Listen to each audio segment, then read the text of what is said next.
Olá, bom dia, paz do Senhor. Hoje, dia 8 de agosto de 2021, o dia que o Senhor já preparou, já estabeleceu, já manifestou sobre a tua vida, sobre a tua casa, sobre a tua família, né? Porque hoje é domingo e nós estamos aí, hoje um domingo especial, comemorando o Dia dos Pais.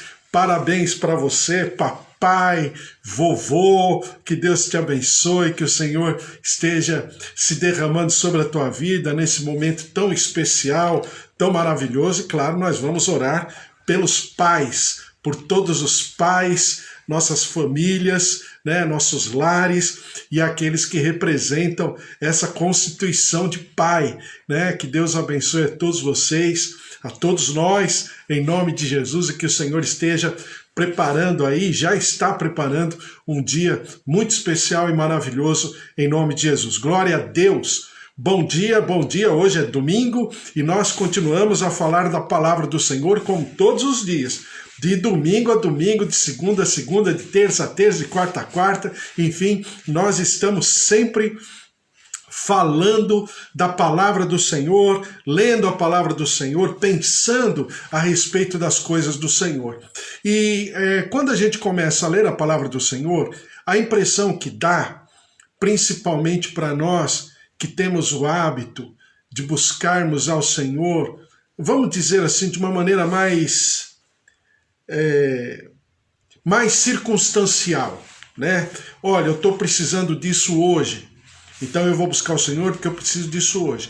Amanhã, caso eu entenda que o Senhor me deu ou não me deu, mas amanhã eu vou buscar o Senhor por outra situação. Aí eu busco o Senhor por outra situação. Aí depois no dia seguinte, no terceiro dia, aí ainda que o Senhor não tenha me respondido no primeiro ou no segundo me respondeu, mas no primeiro não, segundo o meu entendimento, então eu vou buscar o Senhor por outra situação. Então eu começo a ter uma relação com Deus em face às minhas circunstâncias. Claro que isso é natural, na maioria, para não dizer quase que a totalidade das vezes, da nossa vida com Deus, ela se inicia exatamente por uma situação, por uma circunstância. Então isso é natural? É.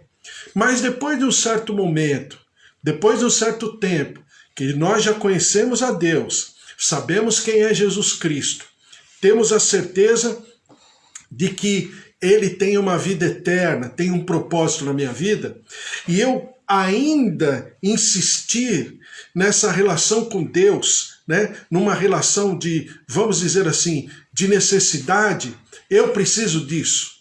Então eu vou buscar a Deus. Se amanhã eu não estiver, né, pensando ou não estiver sentindo alguma necessidade, eu nem vou buscar a Deus, porque não precisa. Eu não tive necessidade, né?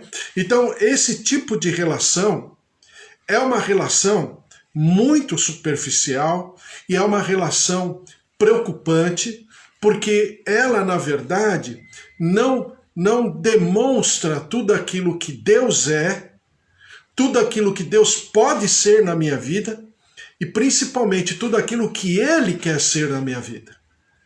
Mas por quê? Porque eu não abro uma oportunidade, porque eu não abro um espaço para isso, porque eu só vou atrás de Deus quando eu preciso. Quando eu não preciso, eu não vou. Ainda que Deus, na sua misericórdia, sempre me responderá, e sempre Ele derramará do seu socorro, da sua providência, com certeza, porque o nosso Deus é o nosso Deus, mas da nossa parte, nós estamos nos acostumando com uma relação que não é uma relação, vamos chamar assim, profunda, uma relação amadurecida. Então, quando a gente fala, por exemplo, a gente está falando sobre escatologia. Por que estamos falando de escatologia? Bom, principalmente, claro, por causa da própria palavra. A própria palavra nos leva, em algum momento, a pensarmos em escatologia. E não tem como você pensar em escatologia sem visitar praticamente a palavra inteira. Praticamente não, a palavra inteira. Antigo e Novo Testamento. Em segundo lugar, por quê? Porque quando eu penso sobre escatologia, eu penso sobre a minha fé, naquilo que eu acredito, naquilo que eu sei que é real, naquilo que eu sei que está completamente conectado à minha vida futura e naquilo que realmente importa. Porque o que importa para Deus é que eu seja ancorado, atrelado, conectado à minha vida futura. Esse momento, essa circunstância que eu estou vivendo hoje, nada mais é do que uma situação, vamos chamar assim, de momento.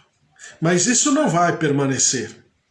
Isso não vai prevalecer na minha vida. Seja bom ou seja ruim. Por quê? Porque existe um futuro muito mais excelente. Um futuro que eu jamais tive, vamos dizer, de exemplo físico, aquilo que eu vou viver no futuro.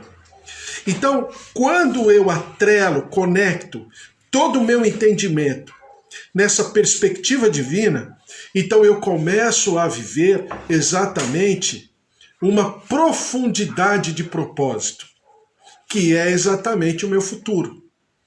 A gente está passando agora pelas Olimpíadas, né? Parece que hoje está terminando as Olimpíadas, pelo menos as Olimpíadas, sendo que a partir de hoje parece que começa a Paralimpíada ou as Paraolimpíadas. A diferença de Paralimpíada e Paraolimpíada é que alguém aí alterou essa palavra por causa de questões comerciais, mas é Paraolimpíada, ou como querem, Paralimpíada, né? Mas hoje começa possivelmente a Paralimpíada. Então, a gente percebe na declaração dos atletas, uma boa parte deles, que é assim: olha, eu terminei em tal posição, mas na França, daqui a 3 anos, eu estarei assim.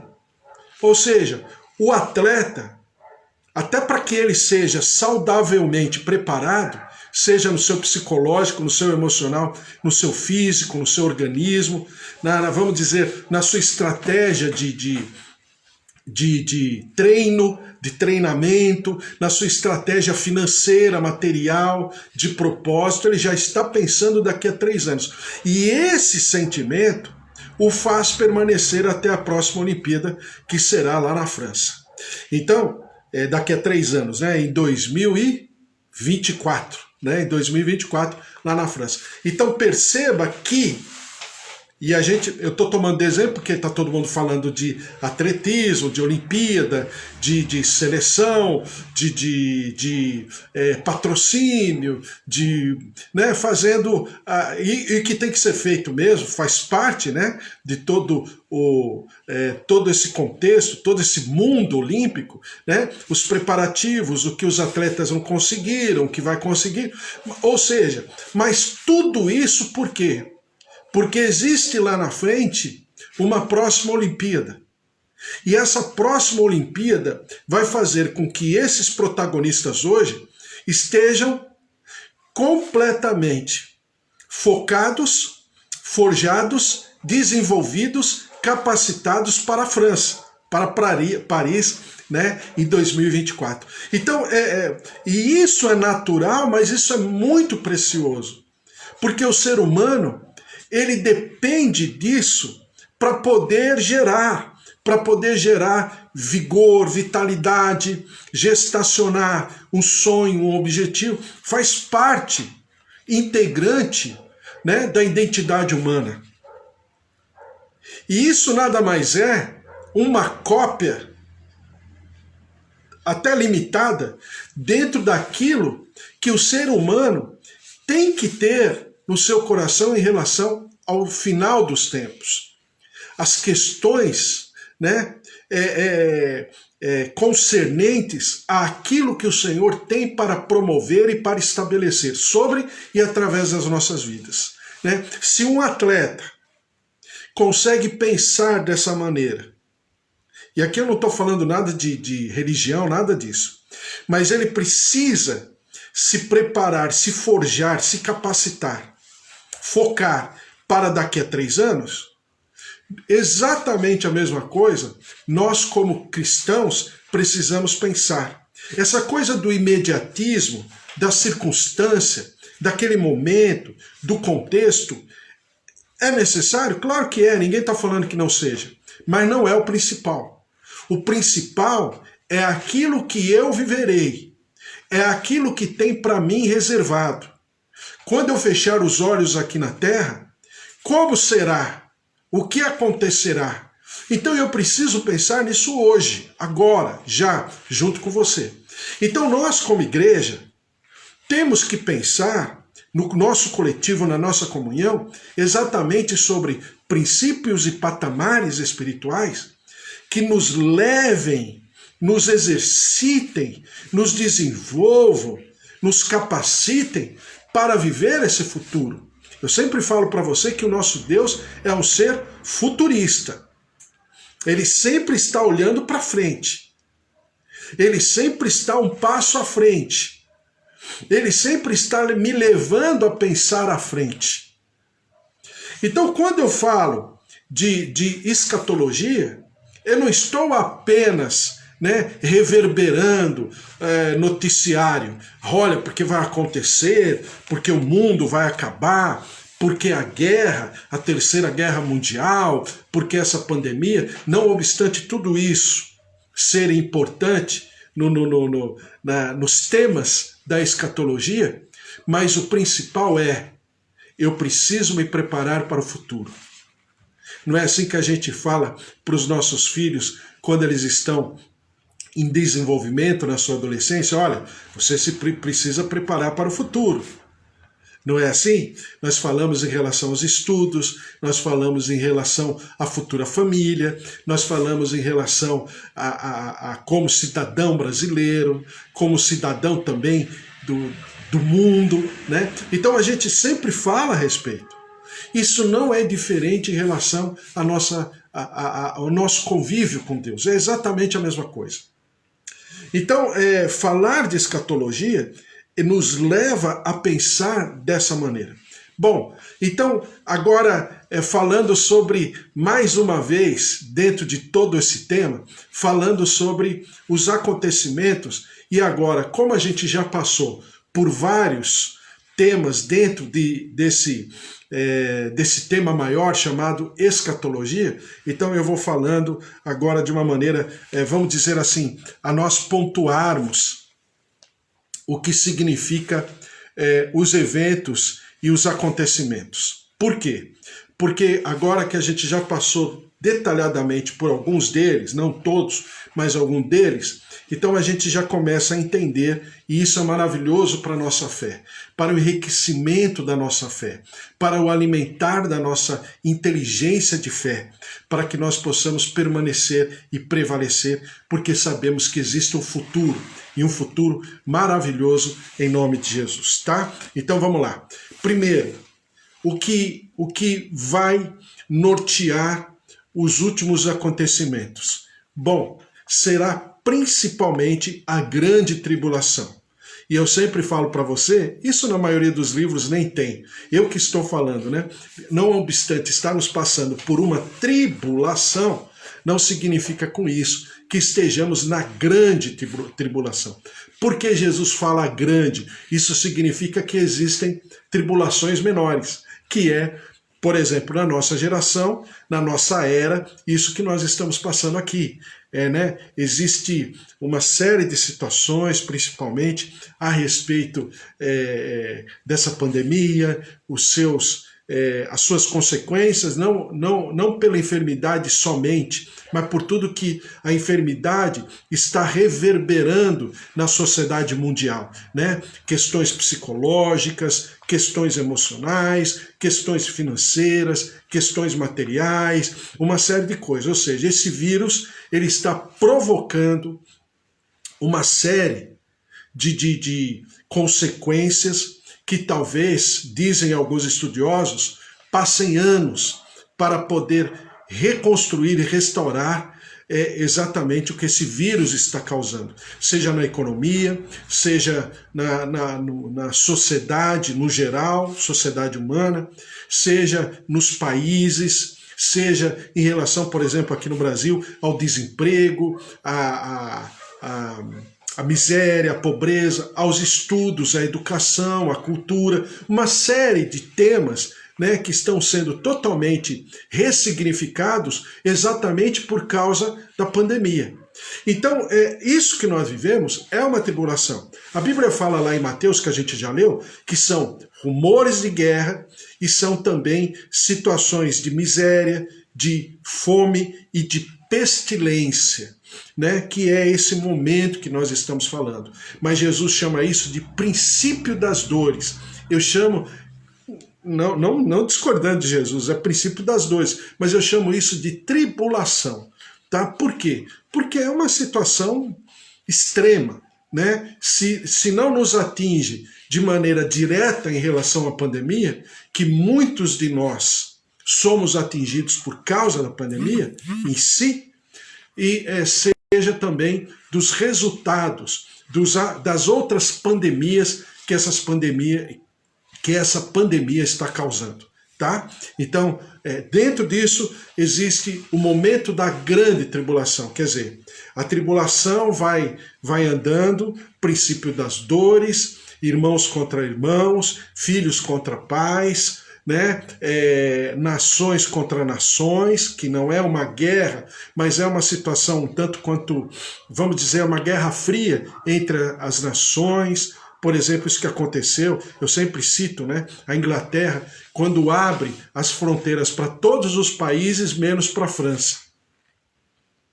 Claro que eles falam, né, mas isso está intrínseco, né, no inglês, na cultura inglesa, em relação aos franceses, de conflitos passados, né? Então você percebe que é uma guerra fria, né?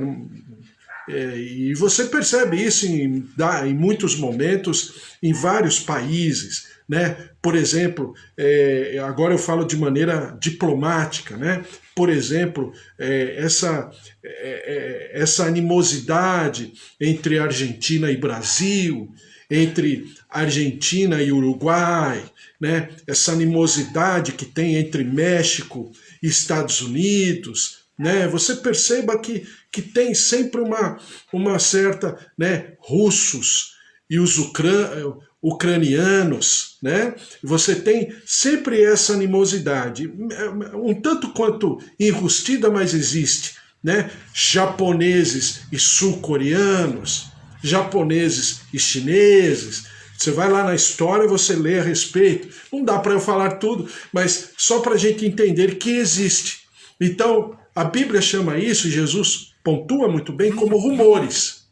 Não é uma guerra, mas são rumores. São aquilo que a gente chama hoje em dia, aprendeu a chamar de fake news, né? Fatos, discussões, diz que diz, né? A gente percebeu nas Olimpíadas o que os japoneses fizeram, né? Para colocar panos quentes.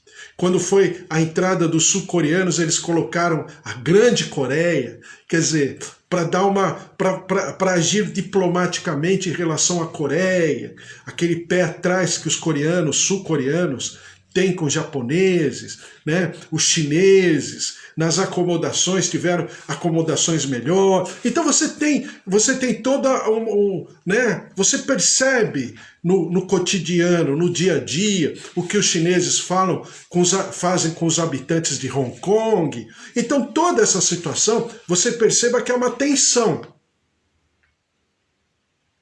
Falando vamos dizer, dos rumores internos, por exemplo, a tensão que existe entre o poder executivo e o poder judiciário, principalmente nessa geração de políticos, principalmente nessa geração, né, dos magistrados, que parecem mais militantes do que magistrados, parecem mais um partido de oposição ao governo do que outra coisa. Então você percebe as tensões. Jesus pontua isso como rumores. Mas daí a grande tribulação ainda não. Porque a grande tribulação, como eu já falei para você, é como se fosse o desembocar de um processo de desgaste do gênero humano, um processo de desgaste da cultura, um processo de desgaste das relações, né? Claro que você percebe a manifestação do Espírito Santo em reter, em segurar. Por quê? Porque esse segundo grupo, que é o grupo dos ímpios, perdão, não é o grupo dos ímpios, falei errado, é o grupo gentílico, está sendo ainda alcançado pela misericórdia do Senhor. Então nós estamos nesse processo. Então, o que pontua a grande tribulação? Oi, tudo bem? Oi, Kátia. Sempre orando por você, pela Rafa, e que o Senhor esteja te consolando, te confortando e derramando da sua paz. Viu, Kátia? Beijo para você. Oi, Henrique, tudo bem? Firme nas promessas? Deus abençoe você, Henrique. Feliz Dia dos Pais. Obrigado para você também, para todos os nossos pais e vovôs, né? E aqueles que são pais, né? Os titios, né? Aqueles que são responsáveis. Deus abençoe a todos vocês, em nome de Jesus. Para as mães também que são pais, são mães e são pais também ao mesmo tempo. Deus abençoe a todos vocês. Um beijo para todos. Felicidades. Parabéns pelo dia especial, pastora Mara também. Parabéns, bispo, pelo Dia dos Pais. Parabéns para você também aí na tua casa. Parabéns ao seu Ulisses. O Senhor esteja sobre a vida dele, em nome de Jesus. Também, obrigado, Amanda. Um beijo para você. Deus abençoe. Parabéns para o Fábio. Parabéns também ao outro Fábio, o Fábio da Márcia. Deus abençoe, Fábio. Também o seu Augusto. Parabéns a todos vocês aí, a todos os pais, né, em nome de Jesus. Também a você, Luiz Henrique, papai, Deus abençoe você, pai do Gustavo, da Letícia, o Senhor esteja sobre a tua vida. Parabéns, João! Deus abençoe a sua casa, a sua família, João, o pai, papai também, vovô, Deus abençoe a vida do João. Bispo Antônio, Deus abençoe, Bispo Antônio, como pai e também como vovô, Deus abençoe a todos vocês. O Carlos da Eva, Deus abençoe, Carlos. Parabéns pelo dia também, como vovô, também como pai, o Senhor esteja sobre a tua vida, meus tios, né, meu pai também, Deus abençoe, parabéns, seu Toninho, seu João, seu Toninho, Dona Nadir, seu João, Dona Dália, Deus abençoe seu João, seu Toninho, também um beijo para todos os pais, Deus abençoe a todos, a plenitude, a presença, o poder, e daqui a pouco nós estaremos orando pelo papai de maneira especial. Parabéns pelo dia, seja um domingo muito marcante, um domingo assim de lembranças, de memórias maravilhosas, né? Pelos papais, por você que é pai também, por tudo aquilo que Deus tem derramado sobre a tua vida, sobre a tua casa, a tua família como sacerdote, em nome de Jesus. Deus abençoe, Eva. Obrigada para todos os pais e você também. Deus abençoe aí a vida do Carlos, né? Deus abençoe. E do Cris também, né? Seu genro, o Cris, que também é papai. Deus abençoe a todos em nome de Jesus. Bom, então, isso é muito importante, porque às vezes a gente... às vezes não, sempre, a gente quer um ponto, né? Um ponto de início, como se fosse uma prova, como se fosse uma coisa cronológica, assim, no nosso cronômetro, né? Humano, né? Gregoriano, no nosso cronômetro do calendário romano, ou pode ser até judaico, lunar, ou solar, não tem problema. A gente quer um dia, não é um dia, é um processo. É um processo, desculpe agora, negativo, porque é um desgaste do gênero humano, da criação, da natureza. Mas a grande tribulação, que é exatamente onde essa tribulação nossa vai desembocar, ela é pontuada pela manifestação, pelo reconhecimento do anticristo. Concomitantemente, nesse momento, agora não vai me perguntar, porque eu também não sei, se é no primeiro dia, no segundo dia, eu sei que é quando se manifestar o anticristo, haverá um momento em que acontecerá um arrebatamento. E o que é o arrebatamento? O arrebatamento é a ressurreição dos mortos, daqueles que são do Senhor, e a transformação daqueles que estiverem vivos, a transformação daqueles. E aí nós seremos arrebatados, porque nós nos encontraremos nas nuvens, né, a noiva se encontrando com o noivo. 1 Tessalonicenses, capítulo 4, versículo 15, diz assim: ora, ainda vos declaramos por palavra do Senhor isto, nós os vivos, os que ficarmos até a vinda do Senhor, de modo algum precederemos os que dormem, ou seja, os que estão mortos, mas estão mortos no Senhor. O Senhor nunca fala que está morto, ele fala que dorme. Né? Ah, fulano dormiu, né? Ou seja, morreu, mas morreu com propósito. Qual o propósito da primeira ressurreição? É assim que Deus trata aqueles que morrem no Senhor. Porquanto o Senhor mesmo, dada a sua palavra de ordem, ouvida a voz do arcanjo e ressoada a trombeta de Deus, descerá dos céus e os mortos em Cristo ressuscitarão primeiro.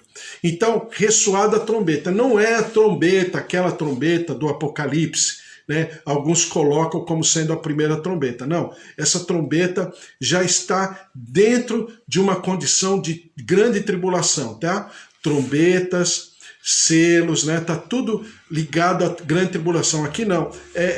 A trombeta aqui é como um anúncio, uma anunciação, como a gente fala no nosso português, né? Anunciação. É um anúncio de que a igreja será retirada, será arrebatada.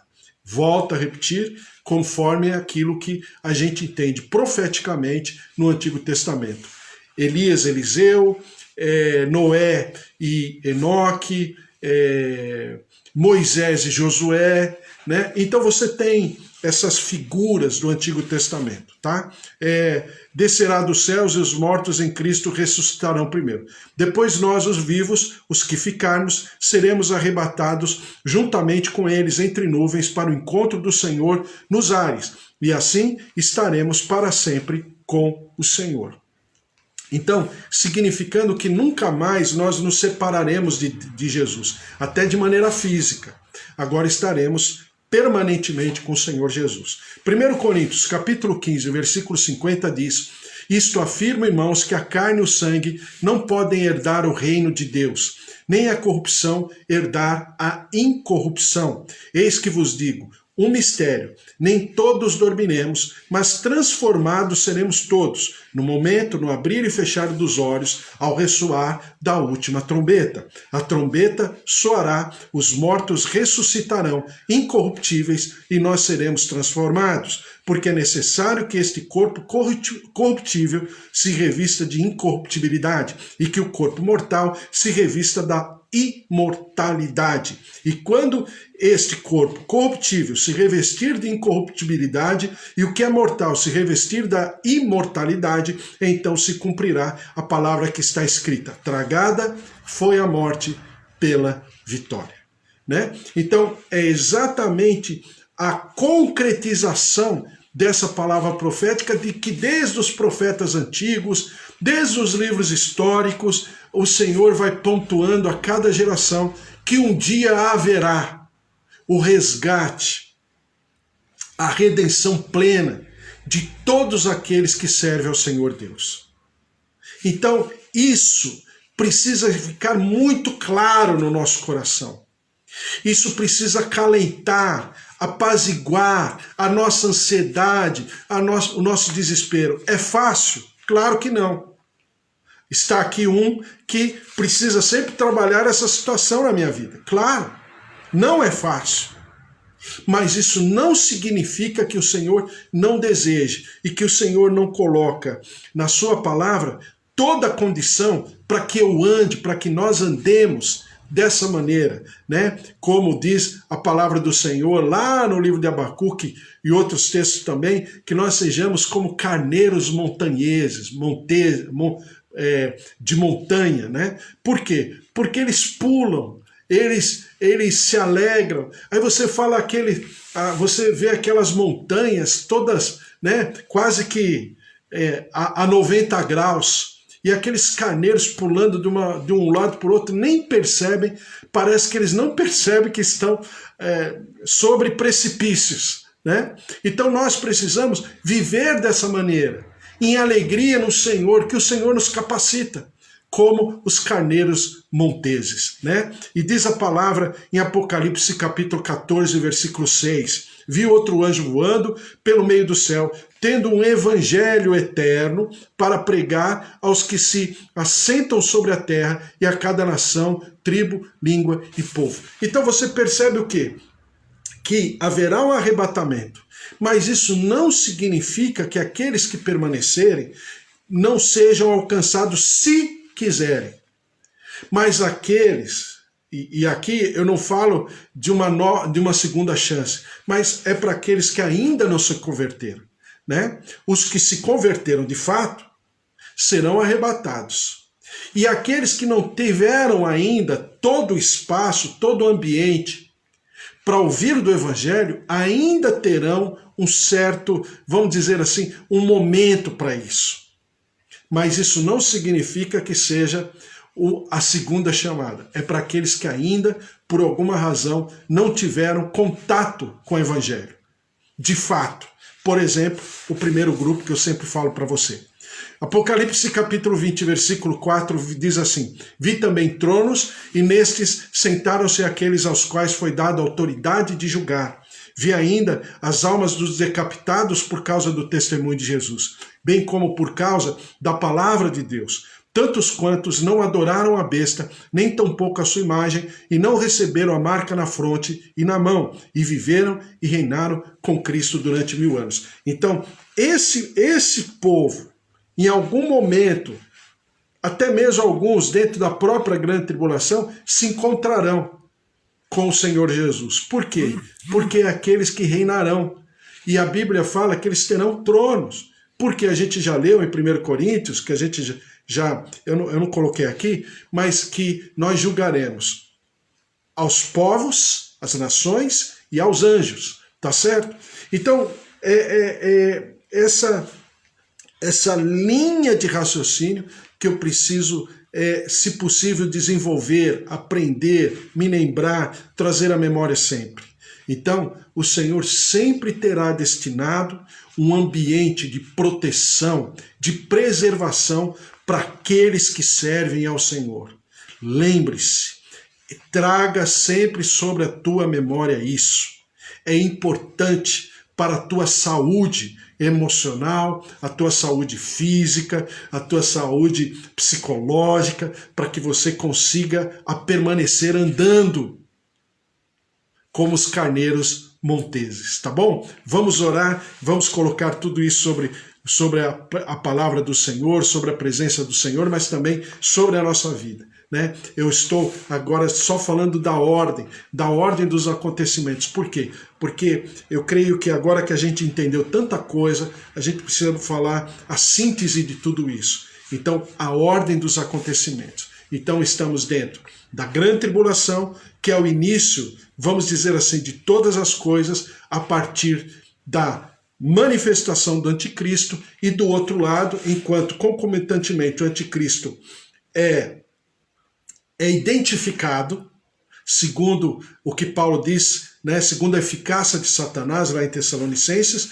do outro lado, né, é identificado o arrebatamento daqueles que servem ao Senhor. Tanto aqueles que estão dormindo, como aqueles que estiverem vivos naquele momento estarão sendo elevados a se encontrarem com o noivo, né? A noiva se encontrando com o noivo sobre as nuvens, conforme aquilo que Paulo diz. Vamos orar, colocar tudo isso diante do Senhor, em nome de Jesus. E que a glória, a presença, o poder, o mover do Senhor esteja sobre a tua vida. Estamos falando da ordem dos acontecimentos agora, de uma maneira, a síntese de tudo isso, né? Só para que a gente vá andando agora, já com tudo falado, tudo lido, todos os textos, e agora a gente vai assim, de uma maneira mais resumida. Vamos orar, colocando tudo isso diante do Senhor.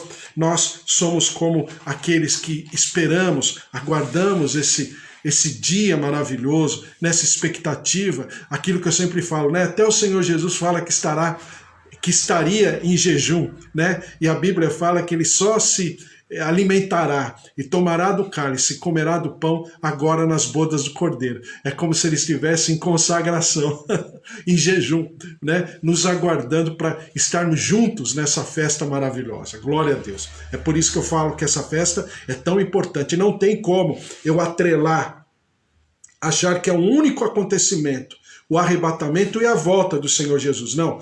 Primeiro o arrebatamento, se encontra com o noivo, vão para a festa, enquanto aqui estará acontecendo a grande tribulação, vou pontuar isso agora à tarde, enquanto estiver acontecendo tudo que está em Apocalipse, principalmente do capítulo 5 até o capítulo 20 do Apocalipse, a igreja estará na festa das bodas do Cordeiro. Amém? Vamos orar, colocar tudo isso diante do Senhor? Glória a Deus. Senhor, nosso Deus, nosso Pai, eu coloco todos os nossos queridos aqui, principalmente, ó Deus, aqueles que estão hoje comemorando o seu dia, o papai, o vovô, aqueles que são responsáveis, que têm essa constituição sacerdotal em seus lares, em suas casas, suas famílias, tua presença, o teu poder, ó Deus, que não é fácil, ó Deus, ser sacerdote, ter uma responsabilidade sacerdotal no lar, no cotidiano, no dia a dia. Ó Deus, sempre buscando a inspiração, a palavra, as melhores decisões, as melhores atitudes. Ó Deus, e ao mesmo tempo nos forjarmos como pais, como avós, como responsáveis. Por isso, ó Deus, abençoa os teus servos, abençoa aqueles que têm essa incumbência, essa responsabilidade, esse sacerdócio, Senhor, em nome de Jesus, e que nós possamos nos desenvolver, nos capacitar, até mesmo pedindo perdão por aquilo que fizemos. Às vezes, e na maioria das vezes, com boa intenção, mas erramos. Por isso, ó Deus, nos perdoe, porque nós queremos ser realmente os sacerdotes do nosso lar, da nossa casa, da nossa família, os nossos queridos, com uma palavra cordata, com uma palavra de incentivo, com uma palavra de reconciliação, de conciliação, com uma palavra de inspiração. E tudo isso só o teu Santo Espírito pode promover. Por isso, ó Deus, nós, pais, os pais que estão aqui, nós nos derramamos diante do teu altar, para que o Senhor se derrame sobre nós, para que o Senhor, pela tua misericórdia, nos preencha, nos capacite para sermos, ó Deus, esse instrumento maleável, flexível nas tuas mãos, através do teu Santo Espírito, para que nós possamos fazer a diferença. Por isso, derrama-te, ó Deus, nesse dia muito especial que é o Dia dos Pais, ó Deus, comemorando, festejando e ao mesmo tempo nos capacitando para uma nova etapa, um novo tempo, um novo momento que é inaugurado hoje. Por isso, ó Deus, derrama-te sobre as nossas famílias, sobre os nossos queridos, os nossos lares, ó Deus, avós, tios, pais, marido, esposa, filhos, netos, sobrinhos, genros, noras. Derrama-te com a tua cura, com a tua saúde,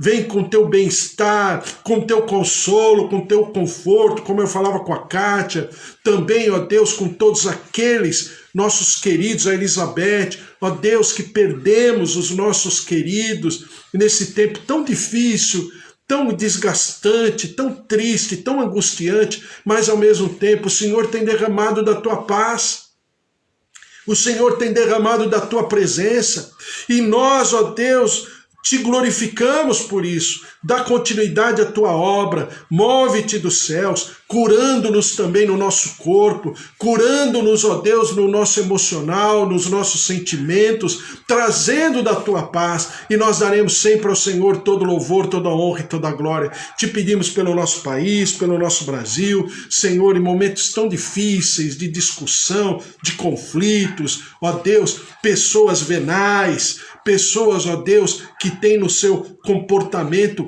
erros de conduta que não poderiam estar onde estão. Por isso, ó Deus, tem misericórdia da nossa terra, tem misericórdia do nosso país, derrama-te com a tua justiça, derrama-te com o teu juízo, promove, ó Deus, a libertação do nosso povo, quebrando toda a maldição e resistência e trazendo da tua paz, da tua misericórdia, da tua compaixão, da tua cura, da tua saúde, e nós daremos sempre ao Senhor todo louvor, toda honra e toda glória. E quanto a nós, ó Deus, visita-nos nas nossas famílias, nos nossos lares, curando, visitando, ó Deus, órgãos, corpo físico, olhos, ouvidos, tireoide, células, músculos, tendões, nervos, coração, receba a vida, receba o mover da ressurreição. Ó Deus, traga da tua cura, da tua saúde, das tuas águas curadoras, e nós daremos sempre ao Senhor todo louvor, toda honra e toda glória. Ó Deus, e que tenhamos um domingo maravilhoso e especial, e nós te louvaremos sempre, em nome de Jesus. Amém. Amém. Glória a Deus. Que o amor do Deus Pai Todo-Poderoso, que fez o céu e a terra, e a vida vitoriosa em Jesus Cristo, e as consolações do Espírito Santo da promessa, esteja sobre a tua vida, sobre a tua casa, a tua família, os teus queridos, em nome de Jesus. E que nunca te falte nem coisa grande nem pequena, mas que você seja abundantemente visitado pelo mover, pelo poder do Espírito Santo, trazendo sobre a tua vida a capacidade realizadora, conquistadora, tendo vitórias e o mover de Deus sobre a tua vida, tua casa, tua família, em nome de Jesus. Porque se Deus é por nós, quem será contra nós? Se o Senhor é o nosso pastor, de nada nós teremos falta. Amém? Um beijo para você, um almoço muito especial, um dia muito especial, parabéns pelo Dia dos Pais, e que nós nos encontraremos hoje às 4h30 da tarde. Um beijo para você, fique na paz, tchau, tchau, domingo, como é que fala? Um domingo memorável, em nome de Jesus. Deus abençoe, um beijo.